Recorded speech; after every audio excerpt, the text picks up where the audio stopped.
Hello, everyone. My name is Haran Miller. This is my 1.5 assignment, Copyrights Podcast. Hello, Mr. Smith. My name is Haran Miller. I am the marketing coordinator here at the Landis Theater. The Landis Theater is a community-based performance arts theater. The theater hosts all genres of performances and has a restaurant and banquet hall that serves as a venue for anyone needing the space. Mr. Smith, you come highly recommended, and we would like you to help us revamp our website. We were planning on using a piece of one of Drake's songs, but our limited budget does not call for it. Since Drake is still very much alive, it will cost a lot of money to license even just a portion of the song.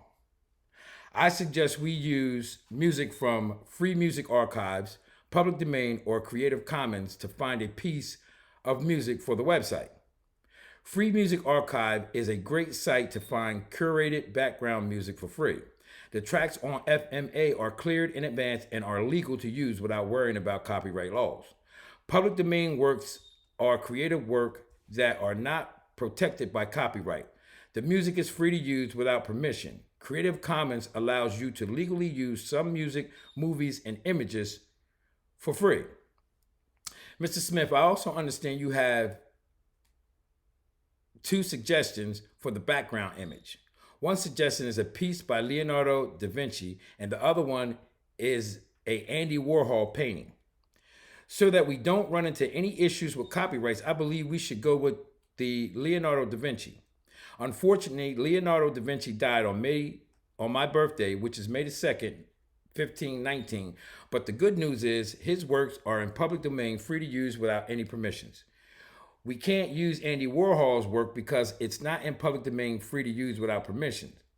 Andy Warhol died in 1987. That would make it 33 years since his death. His works are protected for 70 years after his death. The law that works are protected under is the copyright law of the United States. The copyright law of the United States grants monopoly protection for original works of authorship.